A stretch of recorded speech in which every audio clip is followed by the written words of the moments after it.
వెళ్ళిపోయింది ఎట్లా అనిపించింది నీకు?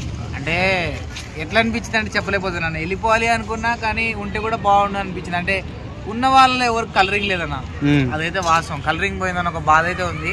సో ఉంటే ఒక పక్కన బాగుండేది అనిపించింది. ఎందుకంటే కనెక్ట్ అయిపోయినాం, అంటే ఆమె ఉంటే బాగుండని కనెక్ట్ అయిపోయినాం. సో నిఖిల్ కంటే ఎక్కువగా ఉన్న ఆడియన్స్ కనెక్ట్ అయిపోయారు ఇన్ని రోజుల వల్ల కాబట్టి. సో ఆమె ఉంటే బాగుండు అనిపించింది. సో పోయిందిగా ఇక అంటే ఉన్న వాళ్ళు పృథ్వీ పోతే మంచిగా అనిపించేది అన్న. యష్మి ఉండి పృథ్వీ పోతే మంచిగా అనిపించేది, కానీ పృథ్వీ బతికేసి మన యష్మి పోయింది కాబట్టి బాధ వేసింది. ఉంటే బాగుండు అనిపించింది. జెన్యూన్ ఎలిమినేషన్ అంటావా? అట్లా జెన్యూన్ అంటే జెన్యూన్ అని అనుకుంటా. మరి అయితే నాకైతే అంత ఎఫెక్టివ్ అనిపించలేదు. ఎందుకంటే పృథ్వీ పోయిన పర్లే, యష్మి పోయిన పర్లే, ఉన్న వాళ్ళలో ఇప్పటిదాకా వైల్డ్ కార్డ్ ఎంట్రీ వాళ్ళు అందరూ ఎలిమినేట్ అవుతూ ఉండొచ్చారు. So first time old candidate eliminate అయింది. అంటే ఇక్కడ దీనికి గట్టి అర్థమవుతుంది అంటే వైల్డ్ కార్డ్ ఎంట్రీ వాళ్ళు ఇప్పుడున్న వాళ్ళు చాలా బాగా ఆడుతున్నారు, అంటే వాళ్ళ ఎఫెక్ట్ పడుతుంది. సో అందుకనే వీళ్ళు వెళ్ళిపోయారు అనుకోవచ్చు. నెక్స్ట్ కూడా పాత వాళ్ళలోనే ఎవరైనా వెళ్ళిపోతారు అనుకున్నా. ఇంకొకటి నాకు నిన్న ఎపిసోడ్ చూసిన తర్వాత అనిపించింది గౌతమ్ టాప్ 2 అనుకుంటాను అన్న. ఇప్పటి వరకు నేను ఈ రోజు దాకా అనుకున్నా నిఖిల్, నబీల్ వీళ్ళిద్దరే టాప్ 2 అనుకున్నా, కానీ గౌతమ్ టాప్ 2 లో ఉంటాడు. నబీల్ కిందకి జారేటట్లు అనిపిస్తాడు అన్న. ఎందుకంటే పృథ్వీతో ఫ్రెండ్షిప్ నెక్స్ట్ ఏంటంటే ఈ డాక్టర్ బాబుని పాయింట్ అప్ చేస్తున్నాడు అనవసరంగా. అవును, సో దానివల్ల ఓట్ బ్యాంకింగ్ చెడిపోతుంది అంటారు బయట నిజంగా. ఎందుకంటే గౌతమ్ మంచిగా ఆడే ప్లేయర్ ని పాయింట్ అవుట్ చేసి నామినేట్ చేస్తున్నాడు కాబట్టి అది నిఖిల్ కి, నబీల్ కి చాలా మైనస్ అవుతుంది. అది కాకుండా పృథ్వీతో ఫ్రెండ్షిప్ చాలా అంటే చాలా మైనస్ అయింది.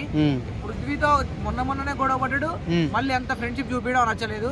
ఎందుకంటే పృథ్వీ కోసమే మొన్న రోహిణి విన్ అయిన దగ్గర కనీసం ఆమె దగ్గరికి పోయి ఆ కంగ్రాట్స్ కూడా చెప్పలేదు నబీల్.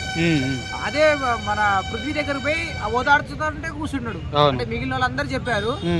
అదొకటను. విష్ణుప్రియ రోహిణి అంటే ఇద్దరు బాగా ఆడని చెప్పి రోహిణి పృథ్వీ ఇద్దరు మంచిగా ఆడుతున్నారంటే విష్ణుప్రియ పోయి అట్లా ఆడొద్దని అట్లా చెప్పకు, నువ్వు ఒకరికి సపోర్ట్ చేయనంటది. అంటే నిఖిల్ అన్నాడు నేను అట్లా తొండి చేయను, ఇద్దరు సపోర్ట్ చేస్తే ఇద్దరు గేమర్స్ అని అన్నాడు. అంటే ఇంత వన్ సైడ్ గా విష్ణుప్రియ ఫస్ట్ వెళ్ళిపోవాలి క్యాండిడేట్. ఆమె ఇప్పటివరకు ఎట్లా సర్వ్ అవుతుందో అర్థం కావట్లేదు. నిజంగా ఆమె గేమ్ అయితే వరస్ట్ గేమ్ అన్నా. బిగ్ బాస్ చరిత్రలోనే విష్ణుప్రియ అంత వరస్ట్ గేమ్ ఎవరు ఆడలేదు ఇప్పటివరకు. సో నిఖిల్ ఇప్పుడైనా మారి ఇంకొంచెం బెటర్ ఆడుతాడంటావా? ఇది వరకు ఆమె ఏడిపించి వెళ్ళిపోయింది, నెక్స్ట్ యష్మి మొన్నదాకా లవ్ చేసి ట్రాక్ నడిపింది, వెళ్ళిపోయింది. ఈ 2 వారాల నుండి గమనిస్తుంటే నిఖిల్ గేమ్, నబీల్ గేమ్ ఇట్లా డ్రాప్ అయింది. మొన్నటి దాకా ఉన్న గౌతమ్ ఇక్కడికి వెళ్ళిపోయాడు.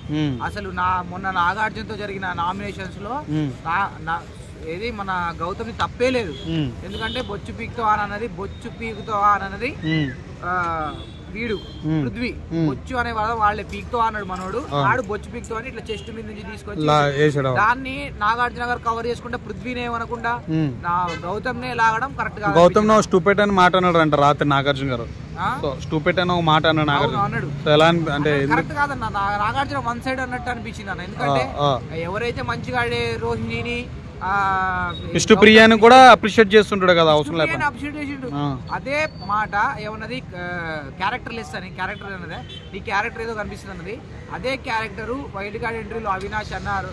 గౌతమ్ అంటే మాత్రం ఇల్లు పీకి పంది వేసేటోడు. అలాంటిది నాగార్జున విష్ణుప్రియ నన్నొద్దు కదా, నువ్వు అన్నది తప్పే కదా అని, ఇద్దరు సైడ్ తప్పు ఉంది కదా అని కవర్ చేసి ఆ కవరింగ్ నచ్చలేదు. ఎందుకంటే విష్ణుప్రియ గేమ్ ఏం బాలే అది. సో ఈ వీక్ ఎలిమినేషన్ అయితే ఎవరైతే అనుకుంటున్నాం? ఈ వీక్ పృథ్వీ వెళ్ళిపోవాలా లేకపోతే విష్ణుప్రియ వెళ్ళిపోవాలి. వీళ్ళిద్దరిలో ఖచ్చితంగా మేము కష్టపడుతూనే ఉంటాం, మిగిలిన వాళ్ళకి ఓట్లు పడాలా, వీళ్ళిద్దరిలో ఎవరో ఒకరు వెళ్ళిపోతూనే ఉండాలి. ఇప్పుడు దాకా ఉన్న పరిస్థితుల్లో టాప్ 5 ఎవరు ఉంటారు అనుకున్నారు? టాప్ 5 అయితే నబీల్, నిఖిల్ ఉంటారు. So Gautam must and shoot ఉంటాడు, అవినాష్ ఉంటాడు, టేస్టీ తేజ కూడా ఉండాలనుకుంటున్నా, లేకపోతే ప్రేరణ ఉంటారు అనుకుంటున్నా. నాకైతే ప్రేరణ నచ్చదు. గర్ల్స్ లో అంటే టాప్ 5 లో ఎవరు ఉంటారు? గర్ల్స్ లో ఉంటే టాప్ 5 లో రోహిణి ఉంటదన్న. ఎందుకంటే రోహిణి రీసెంట్లీ నిన్నటి గేమ్ తో హై లెవెల్ కి వెళ్ళిపోయింది. నిజంగా హ్యాట్స్ ఆఫ్ చెప్పాలన్న రోహిణి గేమ్ కి హ్యాట్స్ ఆఫ్. ఎందుకంటే మనల్ని తిట్టిన నోళ్ళతోనే సెల్యూట్ కొట్టించుకుంది ఎవరనంటే అది రోహిణి. ఆడవాళ్ళ మనోభావాలు కూడా పెంచింది లైక్ నిజంగా. ఎందుకంటే మొన్నటి దాకా నువ్వు ఏం ఆడవు, నువ్వు జీరో అని చెప్పేసి విష్ణుప్రియ గలీజ్ అన్నది. మళ్ళా ఇంకెవరు మన పృథ్వీ అన్నాడు. అది పృథ్వీ మీద గెలిచి, పృథ్వీ లాగున్న బాడీ షేమ్ మీద గెలిచిందంటే అసలు చూడన్నా రోహిణి నిజంగా అంత లావు ఉంది. ఫస్ట్ వెళ్ళిపోయింది అనుకున్నా, కానీ పృథ్వీ గాడే పిచ్చోడు అయిపోయింది, జుట్టు ఇటు అనుకోని పిచ్చోడు అయిపోయింది. కానీ రోహిణి బాగా నెట్టుకొచ్చింది. థ్యాంక్స్ అన్న. సేమ్ అలా